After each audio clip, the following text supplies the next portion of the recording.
अस्सलाम वालेकुम students of class 7th। आज जो हमारा एसएसटी का टॉपिक है वो है लेजिस्लेटिव काउंसिल। आज हम लेजिस्लेटिव काउंसिल के बारे में पढ़ेंगे। कल मैंने लेजिस्लेटिव असेंबली के बारे में आपको बताया था। आज लेजिस्लेटिव काउंसिल के बारे में जानेंगे हम। तो legislative council is the upper house of the legislature. मैंने लेजिस्लेटिव असेंबली आपको बोला था, वो क्या है? Lower house. लेजिस्लेटिव असेंबली और लेजिस्लेटिव काउंसिल, ये है लोअर हाउस और ये है अपर हाउस। तो आज हम अपर हाउस के बारे में यानी लेजिस्लेटिव काउंसिल के बारे में जानेंगे। Today only 7 states namely Andhra Pradesh, Jammu and Kashmir, Bihar, Uttar Pradesh, Maharashtra, Telangana and Karnataka have legislative council. आज अगर आप देखेंगे सिर्फ 7 स्टेट्स ऐसी है जिनका लेजिस्लेटिव काउंसिल है। उनका मैंने नाम बताया, आंध्र प्रदेश, जम्मू कश्मीर, बिहार, उत्तर प्रदेश, महाराष्ट्र, तेलंगाना और Karnataka. In the remaining states of India there is only a single house। बाकी जितनी भी states है वहाँ पे क्या है? वहाँ पे सिंगल हाउस है, वहाँ पे बाई कैमरल लेजिस्लेचर नहीं है। अब हम कंपोजिशन के बारे में पढ़ेंगे कि इसका कंपोजिशन क्या है लेजिस्लेटिव काउंसिल का। The size of states legislative council depends on the total strength of its legislative assembly. Legislative council का जो साइज होता है वो डिपेंड करता है कि लेजिस्लेटिव असेंबली की स्ट्रेंथ कितनी है, एरिया कितना है। The composition of the legislative council is as follows. 1/3 members shall be elected by electorates consisting of members of municipalities, direct boards, and such other local authorities in the states as Parliament may specify by law। 1/3 जो members होते हैं वो elect होते हैं, कैसे? By consisting of members of municipalities. वो electorates उनको क्या करते हैं? इलेक्ट करते हैं। कैसे? Direct board such as local authorities करती है, स्टेट पार्लियामेंट में स्पेसिफाई बाय लॉ। अच्छा, 1/3 shall be elected by the members of legislative assembly of the state from amongst persons who are not members of the assembly। और 1/12 members are elected by electorates consisting of persons who are graduates of 3 years standing residing in the state। ये भी आप point याद रखेंगे। 1/12 members are elected by electorates consisting of persons engaged for last 3 years in teaching in educational institution within the state, not lower in standard than secondary schools। ये point भी आप याद रखेंगे कि किस किस को और कितने मेंबर्स इलेक्ट होते हैं। The rest are nominated by the governor among the persons having knowledge in literature, science, arts, cooperative management and social services। बाकी गवर्नर अपॉइंट करता है जिनकी ये नॉलेज होती है।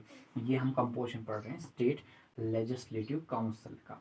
The chairman and deputy chairman और द प्रिजाइडिंग ऑफिसर्स ऑफ विधान प्रसाद। विधान प्रसाद यानी लेजिस्लेटिव काउंसिल के चेयरमैन कौन होते हैं और डेप्यूटी चेयरमैन कौन होते हैं? The chairman and deputy chairman of the Vidhan Parishad. The chairman and deputy chairman are the presiding officers. वो प्रिजाइडिंग ऑफिसर्स होते हैं विधान प्रसाद के। Okay, the council elects its chairman and deputy chairman from among its members. Legislative council के members में से ही chairman और deputy chairman क्या किया जाता है? वो इलेक्ट किए जाते हैं। The council is a permanent body that can not be dissolved. Council जो होता है वो परमानेंट बॉडी होती है, वो डिसॉल्व नहीं की जा सकती। Members are elected for a term of 6 years. 6 साल के लिए लेजिस्लेटिव काउंसिल के मेंबर्स को इलेक्ट किया जाता है। Every second year 1/3 of its members who complete their term retire. और हर एवरी सेकेंड ईयर, हर दूसरे साल क्या होता है? जो मेंबर्स टर्म कंप्लीट करते हैं वो रिटायर हो जाते हैं। Elections are then held to fill up these seats. फिर इलेक्शंस होते हैं और इन सीट्स को फिल अप किया जाता है। A political party which gets half the majority is declared as the ruling party, and the majority they have got is called the simple majority system। और क्या होता है? The members of two houses need some qualifications to become a member of the state legislature। These are as follows. He she must be a citizen of India. कौन legislative council का member बन सकता है?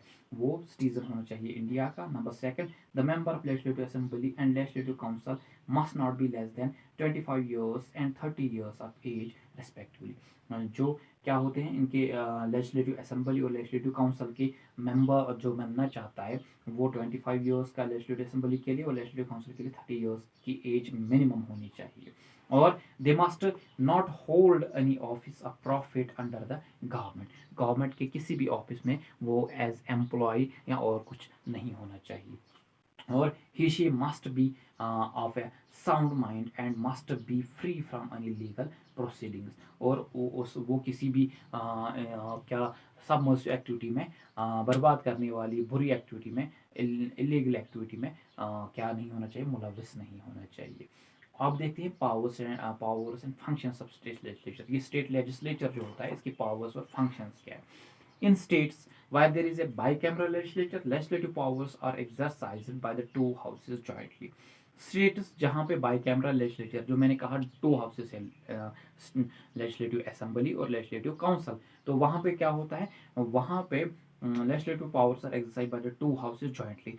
दोनों houses power क्या क्या करते हैं, शेयर करते हैं. But in states having unicameral legislature the power are exercised by the legislative assembly solely. और जहाँ पे सिर्फ यूनिलैटरल क्या होता है, जहाँ पे सिर्फ सिंगल हाउस होता है वहाँ पे सारा पावर किसके हाथ में होता है, लेजिस्लेटिव असेंबली के हाथ में.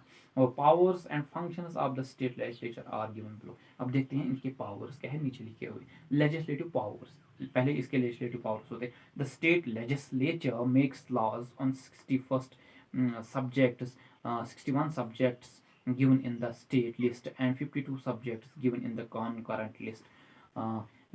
स्टेट लेजिस्लेटर लॉज बनाता है 61 सब्जेक्ट्स पे जो दिए गए हैं किसमें, 52 सब्जेक्ट्स और कंकरेंट लिस्ट में जो दिए गए हैं और स्टेट लिस्ट में जो दिए गए. The state and the centre can make law in respect of the subject of concurrent list. If differences arise between them, the law made by the center shall prevail. अगर differences इन दोनों में आ गई, the state and the centre can make laws in respect of the subject of the concurrent list. State और centre दोनों laws बनाते हैं. अब अगर इनमें डिफरेंस आ गई तो फिर क्या होता है, law made by the centre shall prevail. जो लॉ सेंटर ने डिसाइड किया होगा वही फिर प्रिवेल करता है. The legislative assembly passes the money bill and the budget. It alone has the power to originate money bills. Legislative assembly pass करती है क्या, मनी बिल्स और budget. It may approve the ordinances which have been issued by the governor. Governor जो ordinances issue करते हैं वो उन्हें legislative assembly approve करना चाहिए. और it exercises control over the executive. The council of ministers is collectively responsible to the legislative assembly. और ये क्या करता है, कलेक्टिव रेस्पॉन्सिबिलिटी लेजिस्लेटिव असेंबली की जो होती है इन्हीं पे होती है. और it remains in office so long as it enjoys the confidence of the house. Different members of the state legislature can ask questions on a large number of government activities and the same are to be answered by the council of minister. Legislative assembly में जितने भी members होते हैं, राज्यसभा के members उन्हें question कर सकते हैं, लेजिस्लेटिव असेंबली उनको, लेजिस्लेटिव काउंसिल उनको क्वेश्चन कर सकते हैं किसी भी मैटर के related. Some articles of the constitution can be amended by only with the consent of the state legislature. कुछ आर्टिकल्स उनकी अमेंडमेंट होती है और सिर्फ तब हो सकती है जब स्टेट लेजिस्लेटर क्या करे, उनका कंसेंट हो. अब legislative procedure in the state क्या होता है, the main function of the state legislature is to make laws.